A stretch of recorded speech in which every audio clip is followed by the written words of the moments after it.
What's up, everyone? Welcome to the Rival and Queen podcast. As always, I'm one of your hosts, Ashley. And I'm still Sarah. And we're still here, and it's Thursday. And we love you. Thanks for joining us.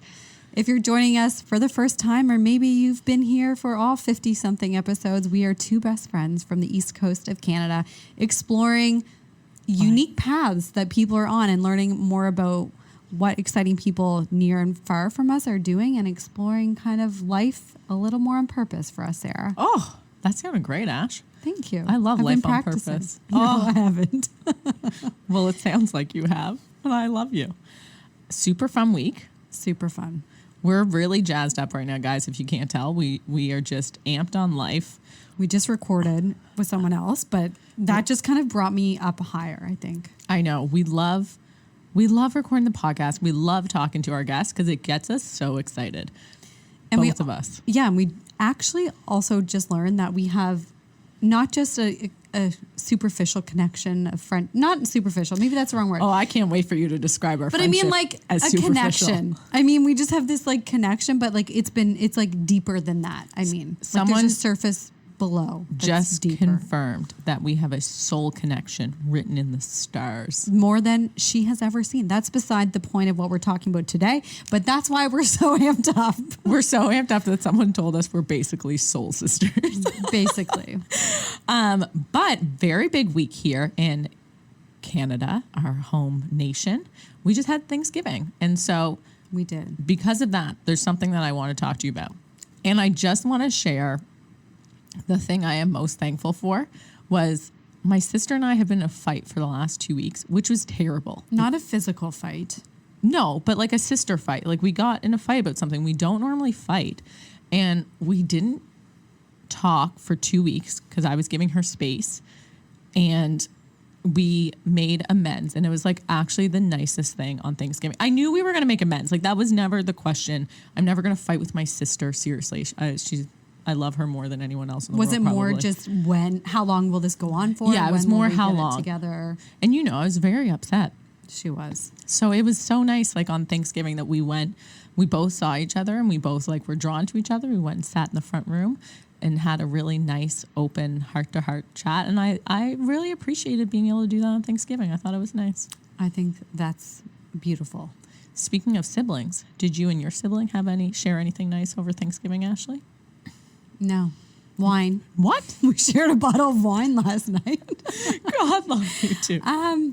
No, you know what? We were between my host and Jeff's, my husband's, with his family and all of our nieces and nephews. There's a lot of moving parts. So we didn't really get into anything deep because there's so many children. I don't know. I think you kind of forget, but I know everyone was really like, I don't know. I looked at my aunt and I was like, I'm just so happy to see you. I think also because of COVID and stuff, it's been different. So when you kind of see people in person in, a special occasion, it just feels more meaningful right now.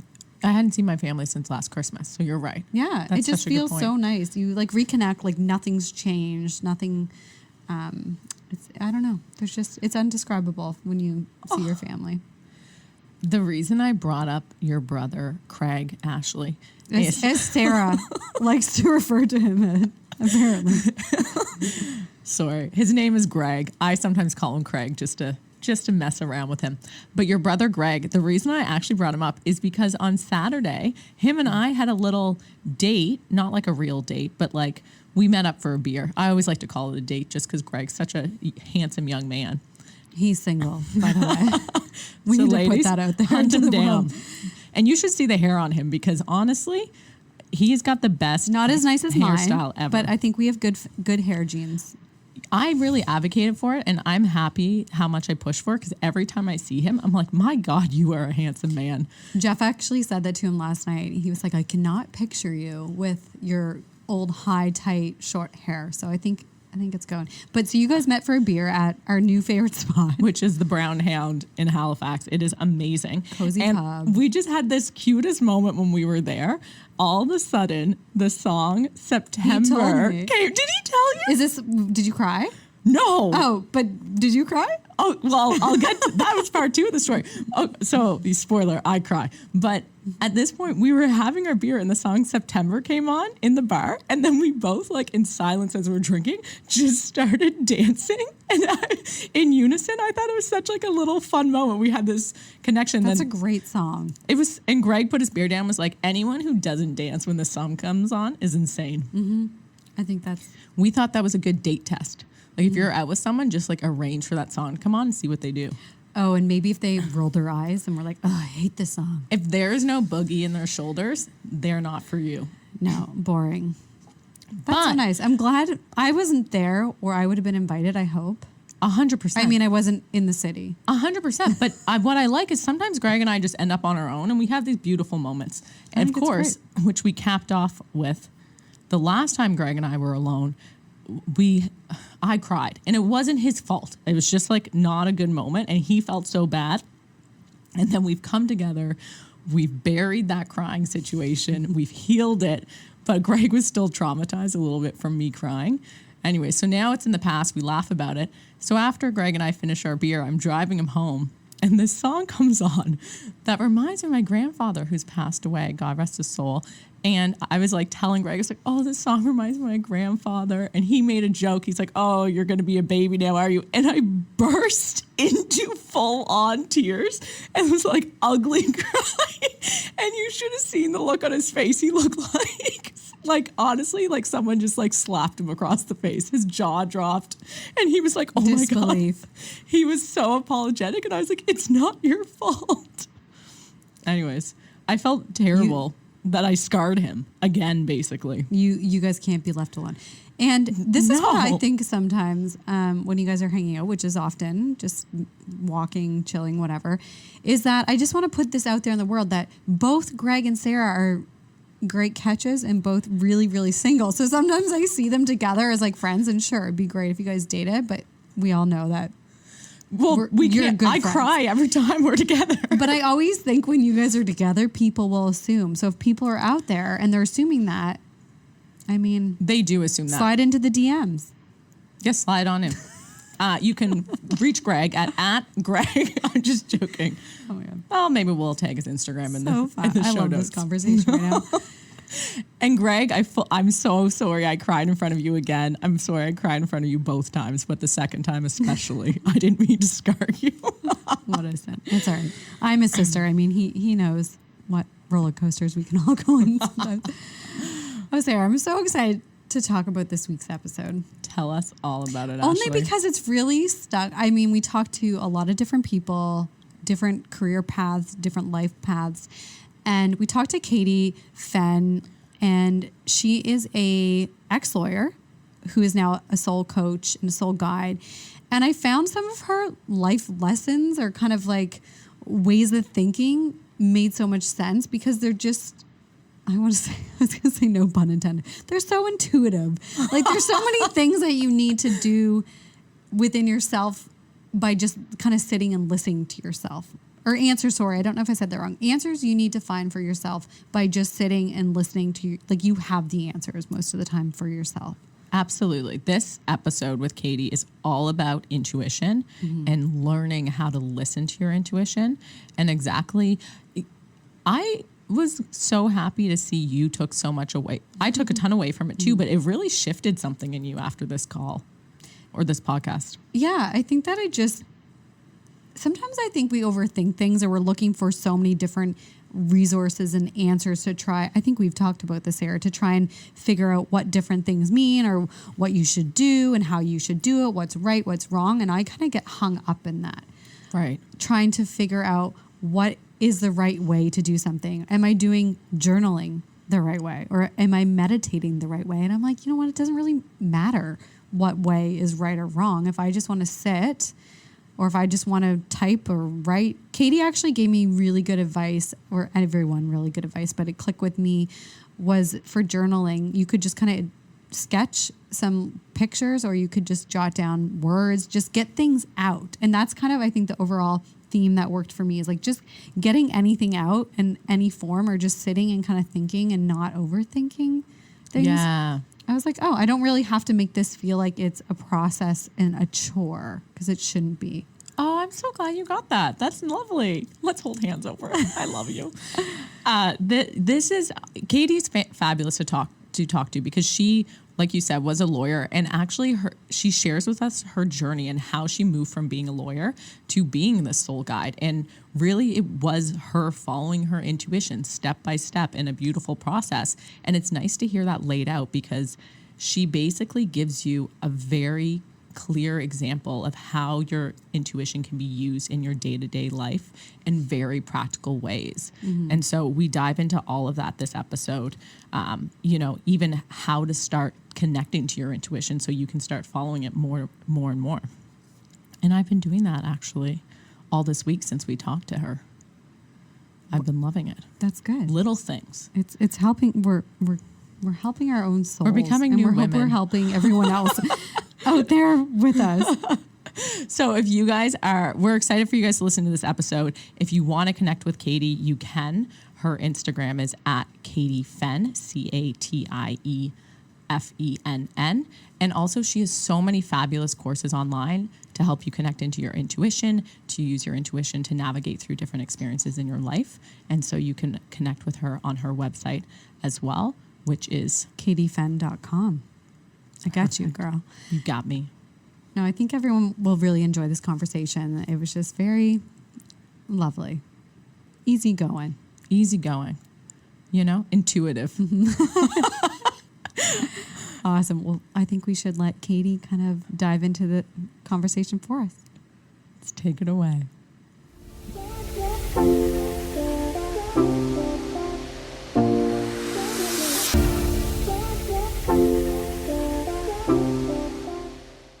Well, welcome, Catie, and thanks for joining us. We're so excited.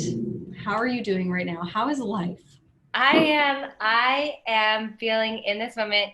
I actually am feeling very surrendered. I think a lot of people this month are feeling that, like they're just in a space of just kind of rolling with the punches. And I feel like I've had a few punches rolling to me recently. And so that's where I'm at today. Just rolling with the punches.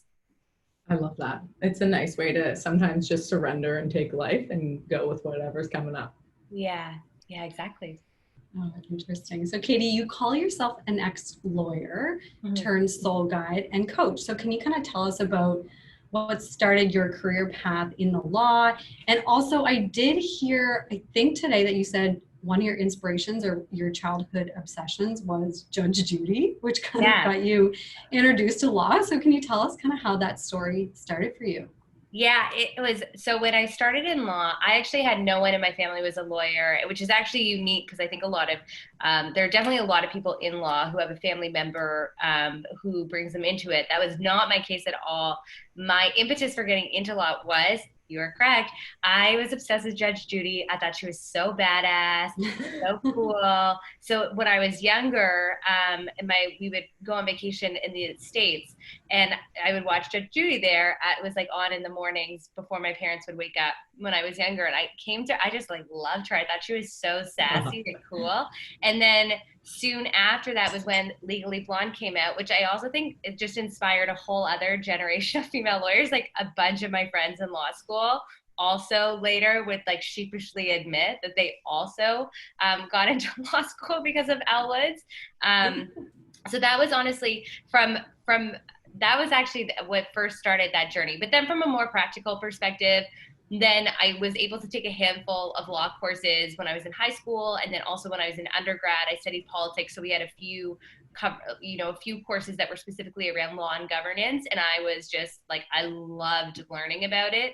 And so that's why I went into law. I just thought it was so fascinating. I loved learning about it. And I just had a career coach basically say to me, why don't you just go into school? Like, it was so simple. Why don't you just go to school for the thing that you want to learn about? I was like, well, do I do this or that? And I totally overthought it. And then that's how I got led into law, was that I was fascinated by it.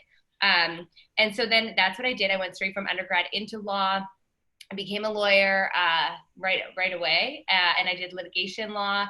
And then, and I really loved it for a really long time. So often I think when people talk about leaving their career to go do something else. Like obviously soul coaching and guiding was not something on my radar.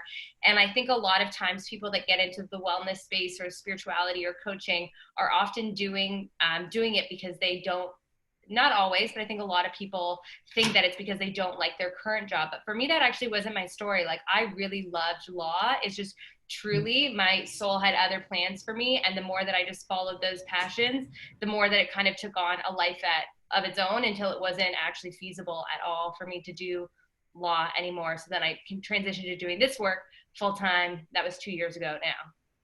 That's crazy. And it's kind of nice to hear because actually a friend of mine is a lawyer and she's feeling called in these other directions and trying to figure out like how that transition is going to work. So I think this will be really nice to hear you talk about it in that way for a lot of those people, that it's not just like this big jump you have to make, but you can actually, it kind of happens step by step. Very slowly. I think I needed that. Like, I wish that someone had told me that at the beginning, because I think the models that I had around me were people that were like, oh, you want to do something else? Cool. So you should quit your job in a month. And I often dealt with blowback from people saying, well, Catie, you know that you're going to leave law. So why don't you just leave? Like, are you scared?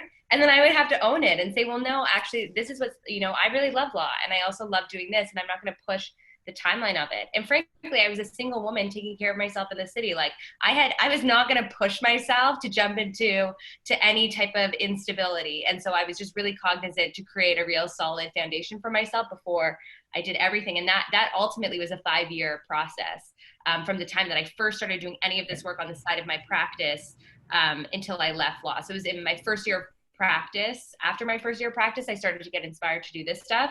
And then there was a whole 5 years of that. And then, so I think a lot of people forget that sometimes, that there's other examples that sort of a longer, but I think more in flow and less pressure filled path to doing stuff like this. Yeah, it's definitely not something that happens or should probably happen overnight, because so many people can relate to a career change, a relationship change, whatever it is that you're wanting to kind of sift out or shift into something new. It's like you kind of need to figure out how to break those things down step by step that are tangible instead of just trying to make this big life change. It'd be really scary. So how did that what did that look like for you transitioning out of law? So basically what happened is every year, so of those 5 years, basically every year, really, I now look back, it was clear, but at the time it didn't feel as clear, but each year I would get inspired to start to create something else. So it first started with teaching meditation and teaching meditation workshops and writing about meditation. So that was for about a year, that was all I was doing, was teaching meditation to groups, starting to teach meditation to kids, bringing it to law firms and like tech startups and things like that. Then what happened is I started to get into so many conversations with people naturally when they were meditating, who started to then, meditation brings a level of mindfulness, not only to the present moment, but then to every area of your life. And so all of a sudden people were looking at areas of their life and they'd be like, well, I don't actually know if this feels right for me anymore. So I naturally started to get into these conversations with people about, their lives. That then naturally led to me saying, I'm just going to start coaching people. So then I started this coaching aspect of what I was doing and how to do that. Then what happened? So then that just started to build naturally. So now I'm teaching meditation and I'm coaching. Then I start to meet all these women that I'm coaching, and they felt like they weren't fully connecting with their girlfriends. And I would be like I also just like love to chat. So I talk to strangers all day, every day. So I would just like meet all these rad women. And I'm like, you guys all need to hang out. We all need to be put in a group together. I'm going to create these community events for us just to meditate and reflect and journal and do that together. So I started running these goddess circles or women's circles. So then the next year was about coaching and meditation and then leading these women's kind of community events. Then what happened, it was, again, every year it was just a new thing. Then from there, it was a natural progression for me to start to run retreats, because these women's circles, I was like, why don't we just do this? But instead of for 2 hours, let's do it for a week, but in Costa Rica. Like, how sweet would that be? Then that's how retreat started. I was just like, let's do this, but on steroids. And I also love, I take people to like these places that have been so sacred and healing for me. And then after that, things started to expand. I, at that point, had been coaching people for like 3 years, kind of at that point, and running these circles. It was my lawyer brain. Like, I just see patterns. So I started to create the online programs of being like, hey, I could work with you one-on-one, or you could just go through this framework and I can like still guide you through it, but not in the same one as if I was working with you one-on-one. And then that's how online programs came to be. And then, and then here we are now. And really like, there's just been this past year has been an expansion really of that, of just like making sure that everything as it's online is done smoothly and in a way that's actually run more like a basically like an online business. It was a bit more ad hoc before. So every year it was growing. And ultimately the year that I left law was the year where I had coaching and meditation and the workshops and retreats. And so imagine I'm doing all of that and then still billing like 2,000 hours. Like it was too much.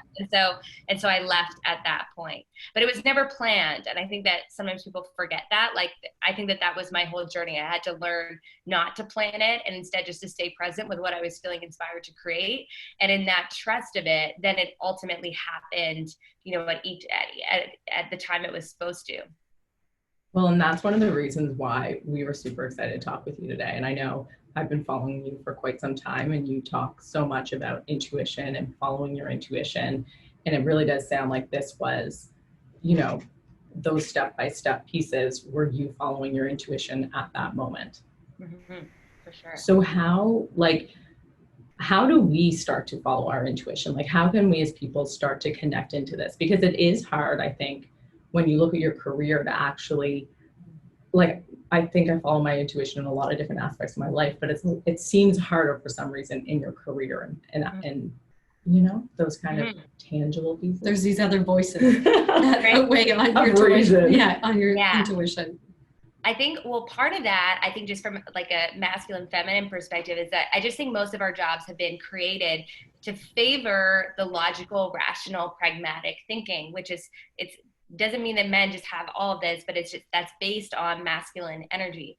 So these ideas of bringing intuition, of bringing creativity and collaboration and nurturing and all these things into our jobs is really new. And that's something I feel super passionate. It's about this idea of how do we start to bring those feminine qualities that both men and women both have, but to our jobs.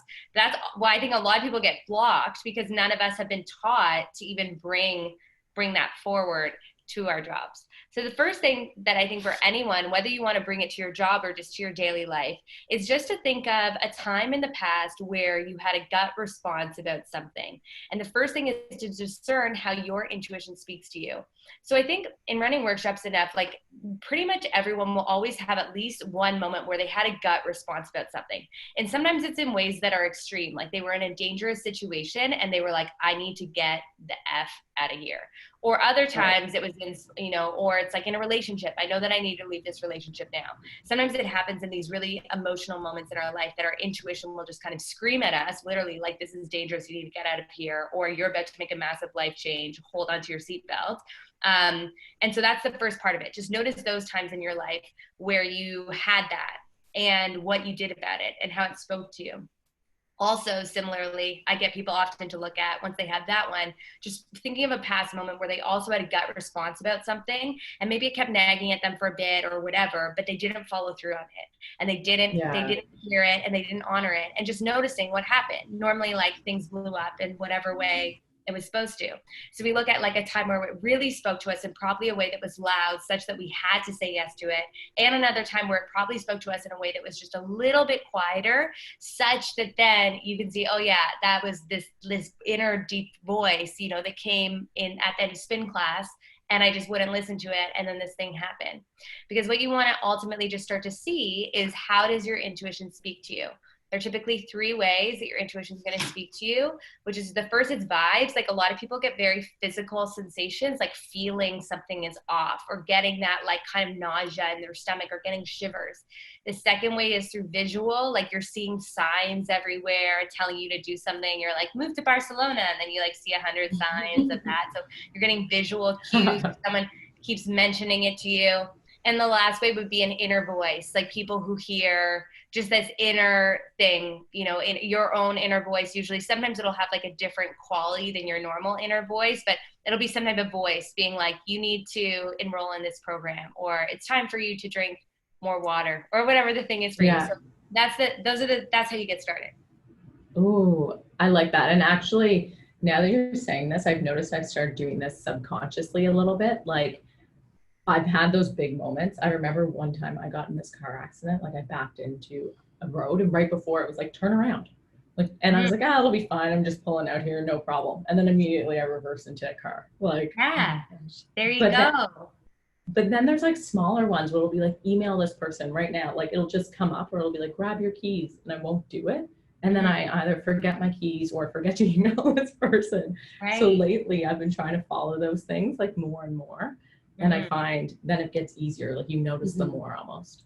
Totally. And even little things. And I think that you, Sarah, actually originally taught me these things. It could even be walking into a restaurant. Where do you want to sit? What area are you drawn to? Or like which way makes you happy? And kind of just tapping into those little things to listen to yourself and that inner voice. Once you start, I think it becomes a bit easier to be open to that voice or that vision that comes within. Yeah, it's really like, it's something that we just practice over time. So like you say, all of a sudden when you're in a restaurant, you start to be in that practice of being like, oh, how do I feel here? What do I want? And then other times then you can start doing that like on a walk of being like, oh, I feel like turning in this direction.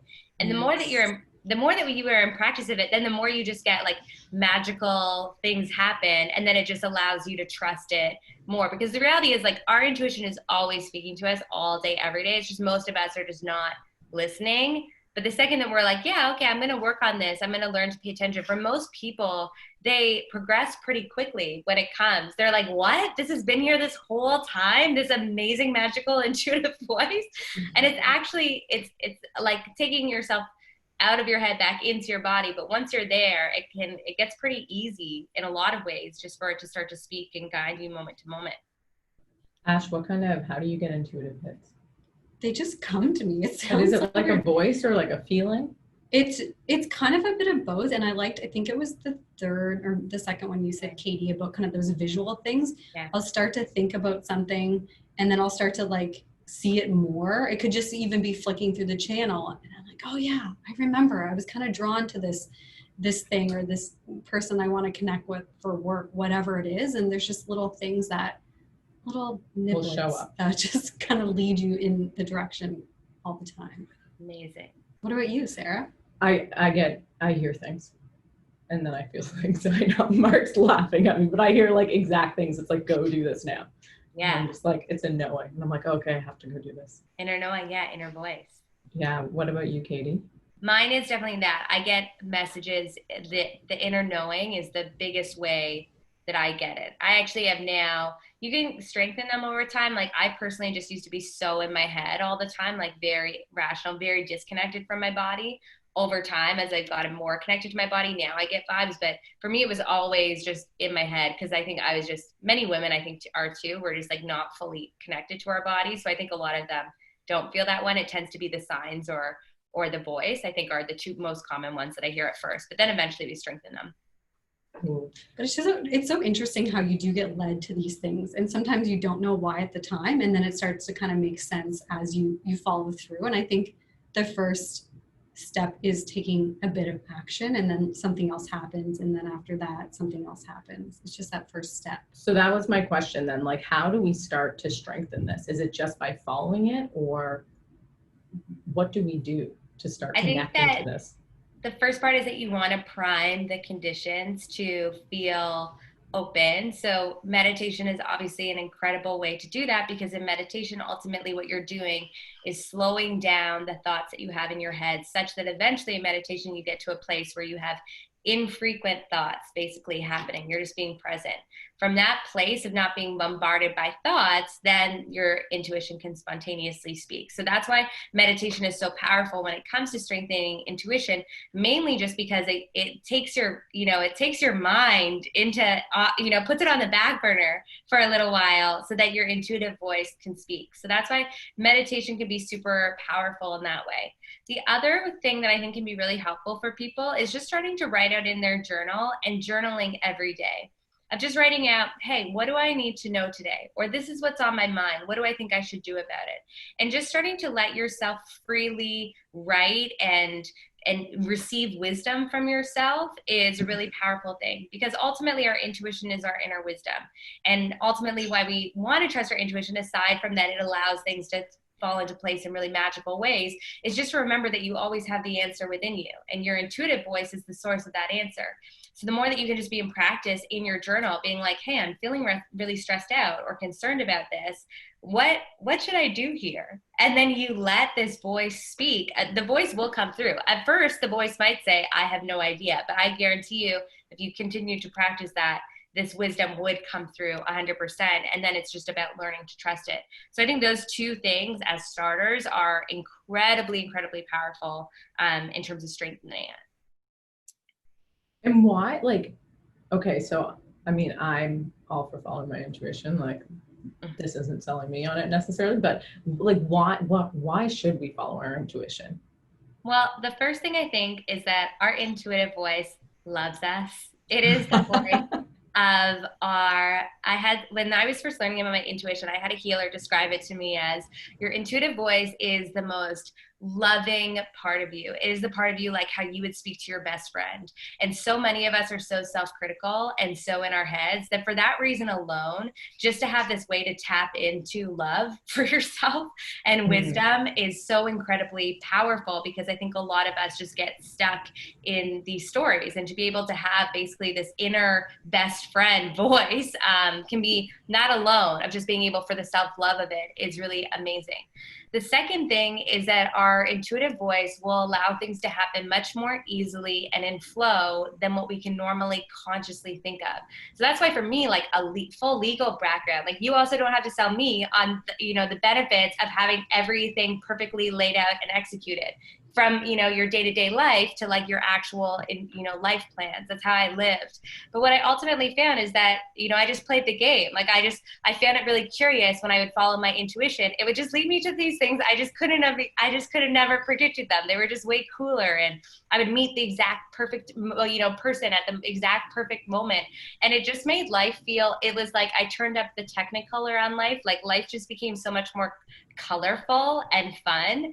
And so for that reason, that was what I think is the best thing about intuition, is that it makes your life come to life in this whole new, beautiful, vibrant way that just becomes really fun and curious. And for me, especially because I was so required in my job to be so rational, to be so logical, to be so pragmatic, that originally me playing with my intuition just became this like other fun area, way to approach my life that I wasn't actually able to at work. And so for that reason, I think that it's really powerful. And the third thing is like your intuition, I think, is the voice of your soul. And if you're following your intuition, you're going to be led to exactly where you're meant to be, not to where you should be, where you think you should be, how you think your life should be. You'll actually be led to live a more authentic life, which I think particularly right now, a lot of people are really craving for that. That's so good. Yes. I love that. How can people, and what's coming to me is kind of the combating fear, or the fear of listening to intuition. Let's use a career change, for example. If you're wanting to kind of shift, I should say, out and into something different, like how can you kind of not stay in that quote unquote like persona of what you think you should be doing, and how do you kind of take that leap of faith and put fear to the side? That's really the hardest part. I think for so many people, we're so used to not trusting the intuition. And so it is at first, it's really scary to listen, because 100% guaranteed your intuition is going to tell you to do things that are out of your comfort zone, because your intuition, again, is this voice. It's part of you that wants to be expanding, that wants to be growing, that wants to be, so authentic and true to you, and ultimately wants you to live constantly this life that just feels more and more magical and vibrant and full of love and connection.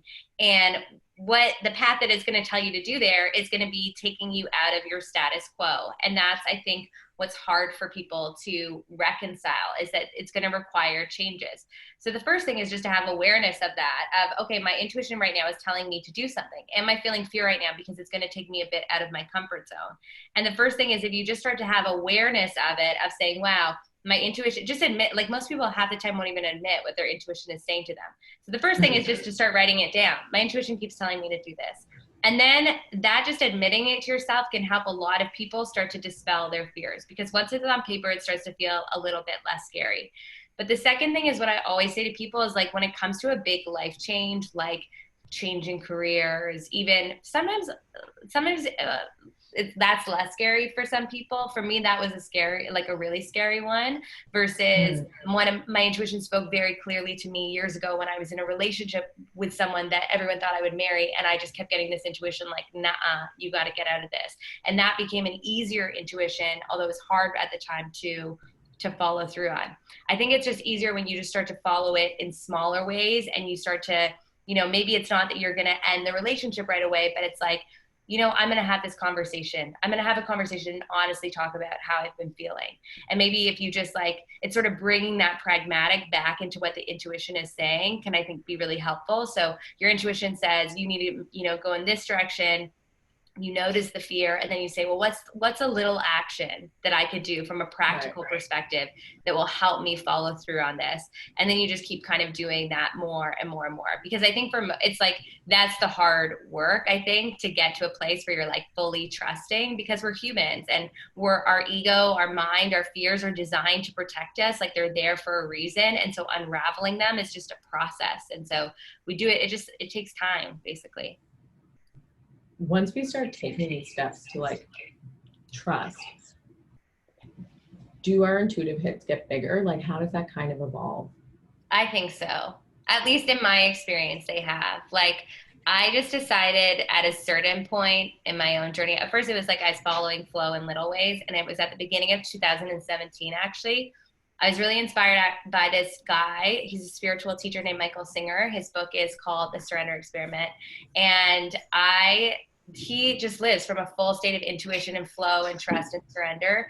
And that's how I eventually just believed that things could work and that could be really fun. And here was a guy, and he's like, I believe he's now in his 80s, maybe, or late 70s or whatever, but he's had an incredible life, and he's done so many amazing things. And he created a billion-dollar company, and was a professor, and also was a yogi, and all these things. And he basically talked about that what if you just allowed yourself to fully trust your intuition, to fully live in flow, to not plan anything? What would that look like? And so I decided to do that. I was like, you know what, that checks out. I'm just going to do that for an experiment for a year. That was in 2017. And the more that I did that and didn't plan anything, the more these crazy opportunities or other things all started to flow. And it was in that space of deciding I wasn't going to spend any mental energy, even trying to logically plan anything, that so much came. And I just think I created better space for those intuitive hits to come through, and that it's just kind of been that way ever since. And I think for most people, at least a lot of the women I work with, it takes time over time to create space for those bigger downloads to come. And I just call them downloads. When you get that hit of clarity of this is what I'm going to do, this is the vision, this is where I'm going to, they'll happen 100% and more quickly and with clarity. Even most recently for me, all of a sudden I got this whole download of what the next 3 years of my life are going to look like. And I'm like, oh, okay. That's cool. Don't know how that's going to happen, but that's a nice idea. Well, and I guess it's kind of nice because once you start following it, like you said, you then can trust it. You're looking at a 3-year plan and you're like, oh, this is dope. This probably will all come together. Yeah, at least I can. And then I have the same things come up of being like, this is what's so interesting with the intuition. The logic wants to come in. So I'll get a vision of this, 3 years from now. And I'm like, and I don't even know it'll be 3 years. That was kind of what I assumed. And then I'm like, I don't know how that's going to happen. I can't even consciously put together the A plus B, C that would get that vision to all come together. And that's where you just learn to trust, because I've had that happen so many times now. And it always happens in a way that I could have never imagined, in a timeline that's normally just a little bit off from what I thought, but it always does. So I just trust it now. So interesting. I can recall even probably 4 or 5 years ago that happening to me when I was really unfulfilled, unhappy with my career. And I was like, I just don't know. I could almost see it in the distance and feel it, but I didn't know how I was going to get there. That part was so fuzzy. But then, like I said before, I did one step and then the next step, and everything kind of just started rolling that way. But it's a scary point and frustrating when you're in that piece of when things aren't clear. And at that time, I wish I had tools. I mean, meditation's been around for thousands of years, but I didn't really know about it. I wasn't into journaling. I wasn't tapped into kind of listening to my intuition. So I think it's so cool now that you're out there helping people, guiding people, coaching people, and there's so many resources that people can actually understand more about listening to themselves, because it's not easy. No. I Our think a lot of minds people go just crazy.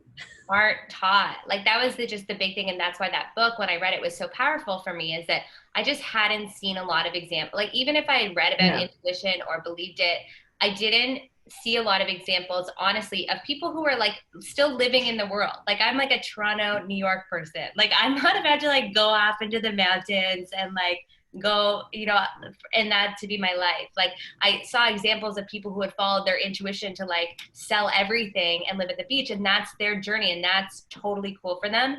That didn't feel that's not mine.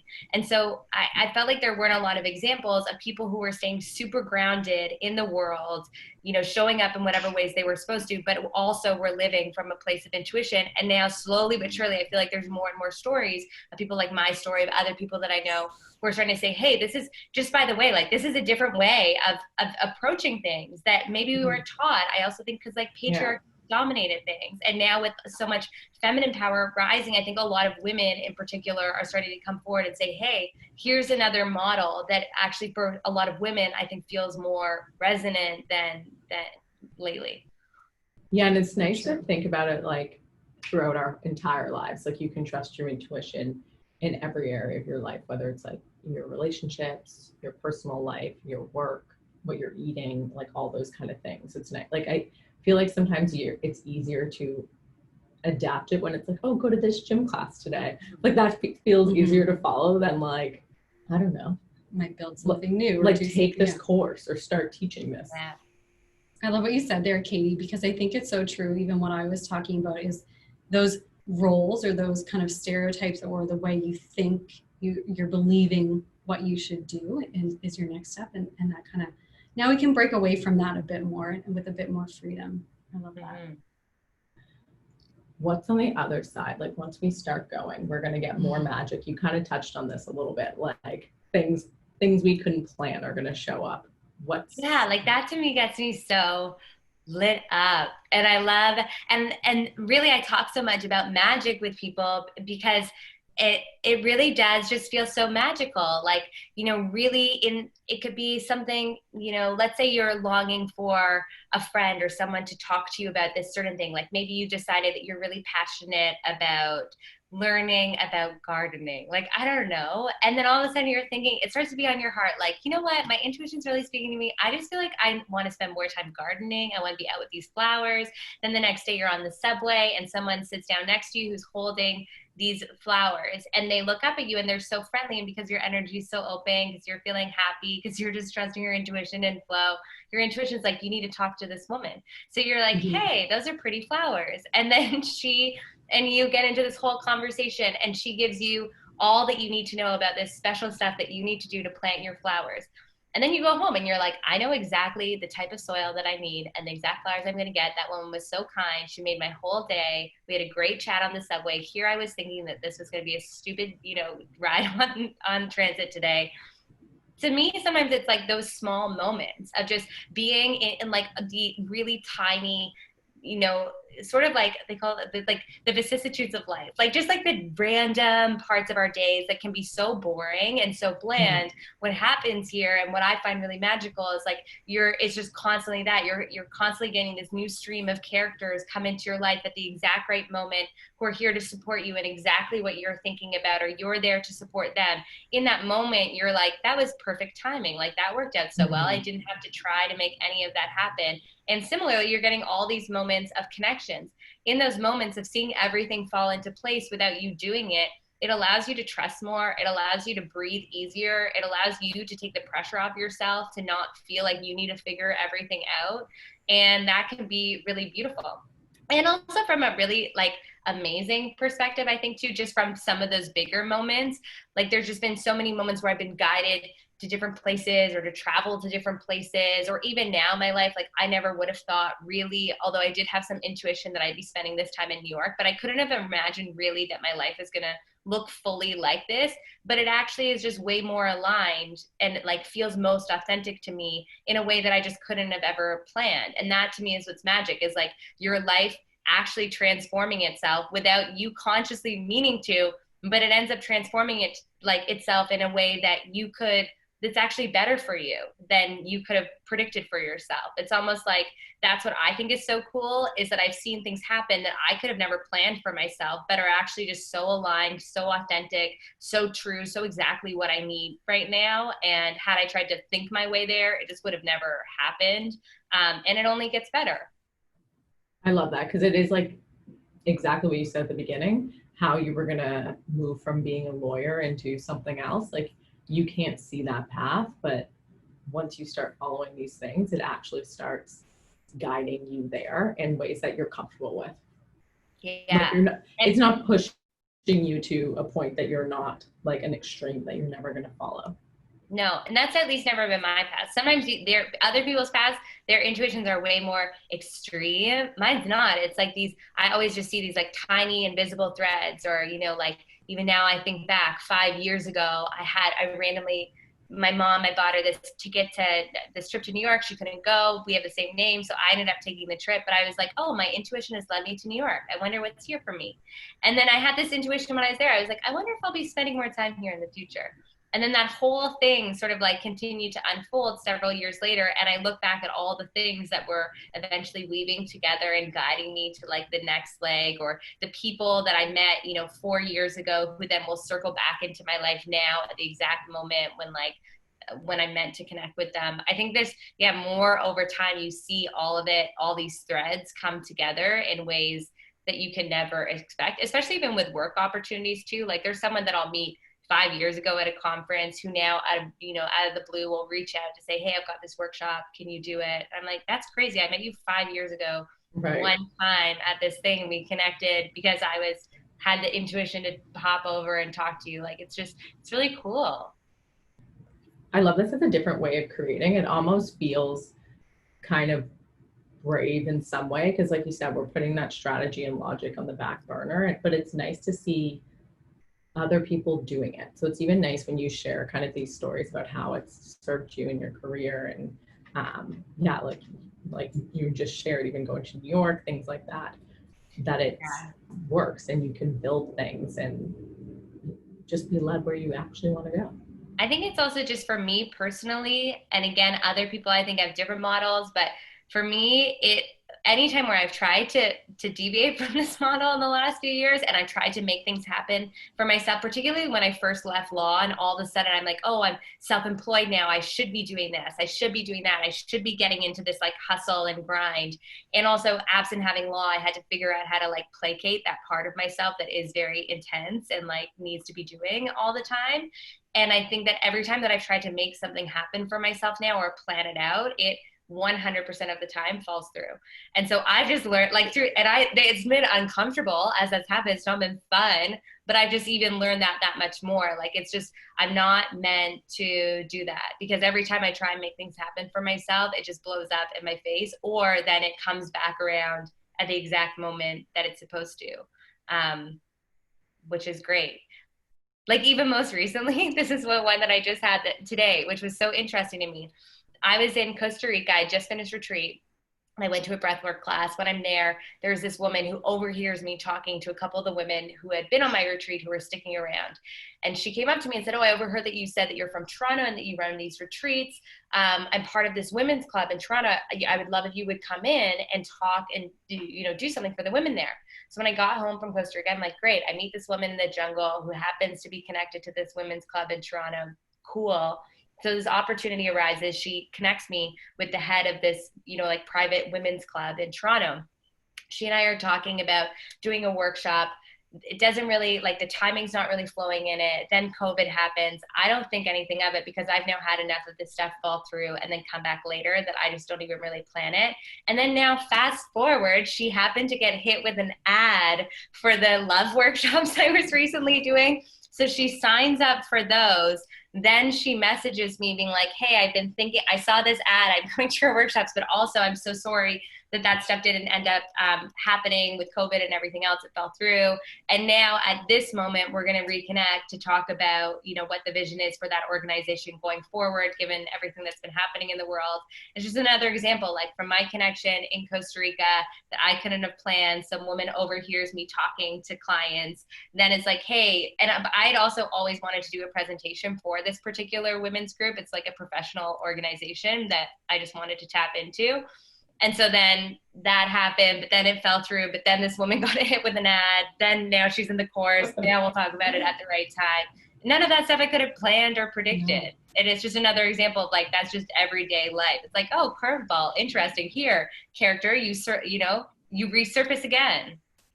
It's kind of freeing. Circle. It's so freeing though. It's like trust in the universe a bit more. And just connecting with people on that human level, whether you talk to someone on the street or in the subway, whatever, and there's always something that comes out of those kind of conversations, I find. So Catie, for you, your future and kind of how you're seeing and feeding yourself in a good way, what's lighting you up right now? How are you taking care of yourself? What's been lighting me up a lot are being in expanding spaces, just big open spaces. So I think it's because, we were in small spaces. I just recently moved away from my apartment in Toronto, and that was a really tiny cocoon. And then I was spending a lot of time in Niagara, which has like beautiful outdoor space, and I was by the water. And even when we've been in New York too, just finding spaces here that are really just open and big. It's a big juxtaposition from all the other small spaces around. And I think that's the biggest thing that's lighting me up, basically, is just going to these, I think after being cooped up, all of us for so long, just being in really wide open spaces is the biggest thing that's lighting me up, especially new ones that I haven't explored. Like Niagara is quite a new area for me because my parents are there now. We're all exploring it, but that feels so good. And also I'm having a newfound love affair with breath work. That's been really powerful as well. I've never done any breath work. I feel like we should. I know. Yeah. Like what are some kinds? How do we look into this? So the kind that I really love is called Holotropic breathwork, and it's hard to find practitioners, but there's more and more people now that are offering it. So specifically, there's a woman out of Toronto called Jen Mansell. She hosts different ones. The teacher who I go to in Costa Rica happened to post a few videos online during coronavirus, so I've just been doing those and kind of developing it myself. But if you look, there's a lot of people, especially the LA based right now. California is getting into their breath work. So there's a lot of different facilitators there, like Revelation Breath Work, or this other guy named George, I forget what his thing is on Instagram. But if you seek the intention of breath work, just like everything, this would be a good way for any of you to follow your intuition. Be like, all right, I'm feeling called to do breath work. Universe, show me where I'm supposed to. That's why I'm like, we don't need to figure it out. I don't know. If you're listening to right now and you're called to breath work, like, be open. The universe will bring it to you if it's for you. Instagram will probably show us someone. Yeah, you will, like an ad. Yeah.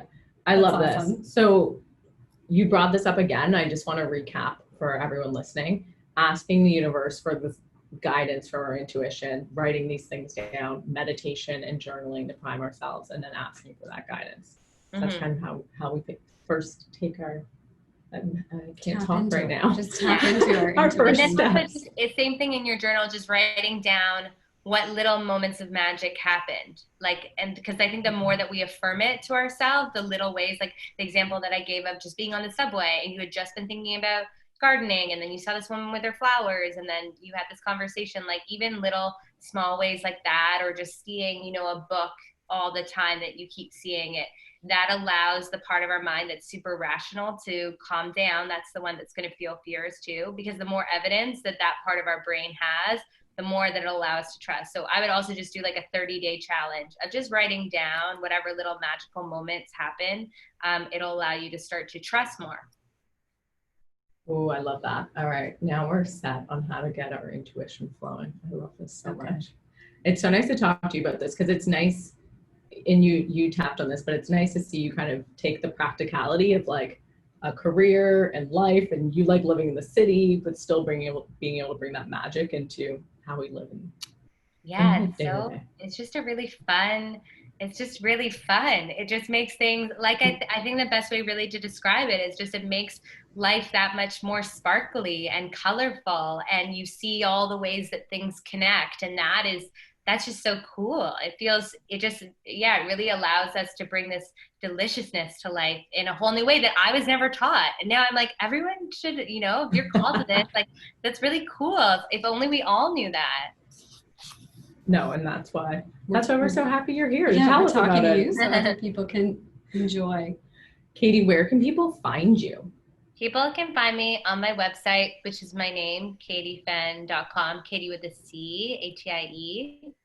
And then on Instagram, also my name, Catie Fenn. Or I'm starting to do more videos on YouTube, but you can start there. But we'll see how much I can get it to really do that. But that would be the other place too.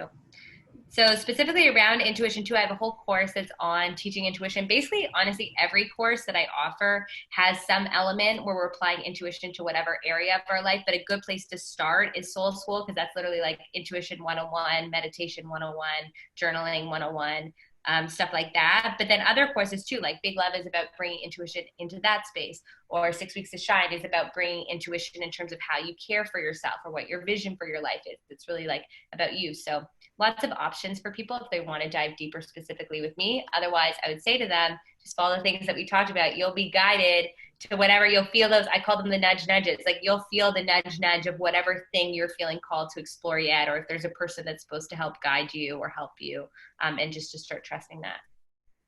Oh, I love that so much. And that's great that people can work with you, because sometimes it's nice to have a coach, and you're super fun. Yeah. It is. A fabulous person to work with. Before we wrap, Katie, we do want to play Queeniegrams with you, which is a made-up game. Cool. It's so easy. All you have to do is pick a number between 1 and 99. I'll ask you a question, then Ash will pick one, then I'll pick one, and we'll go around. Okay, fun. What number are you feeling? 99. Amazing. Okay, this one I love. What is your serial killer power? And what that means is, like, what is the thing that you love or are good at that other people find weird? Oh. Like, Ashley is moving. She loves to move. Mine is like, I just have a really intense amount of focus. That feels so sketchy for a serial killer. So I'm like, I would just like kill with so much intensity. But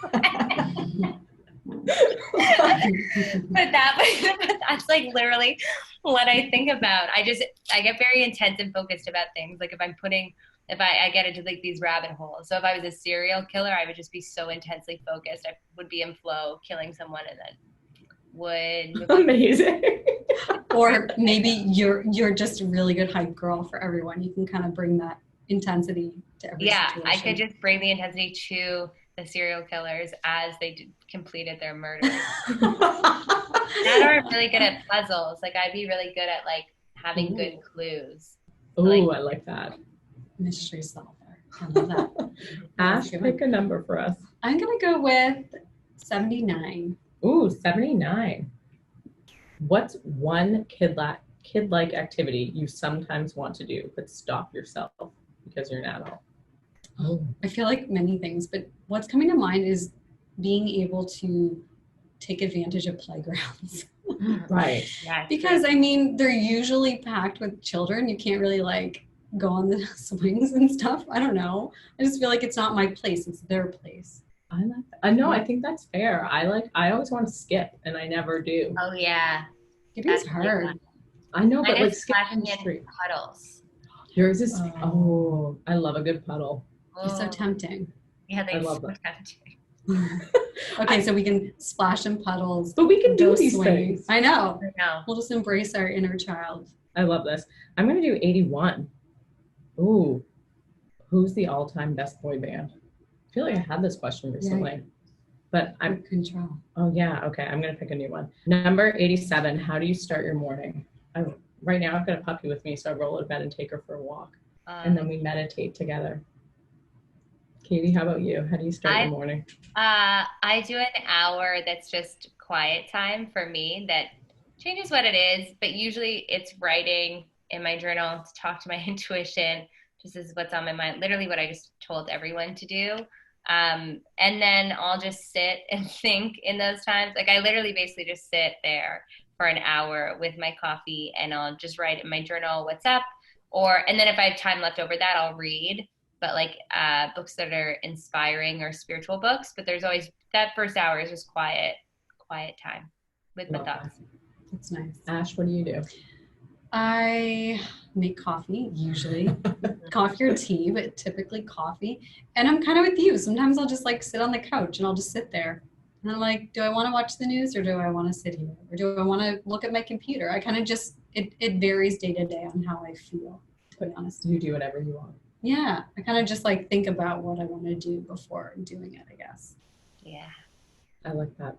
Catie, this has been so lovely to chat with you more about this and learn the magic of intuition. Mm-hmm. Magic Breaking it down. of intuition.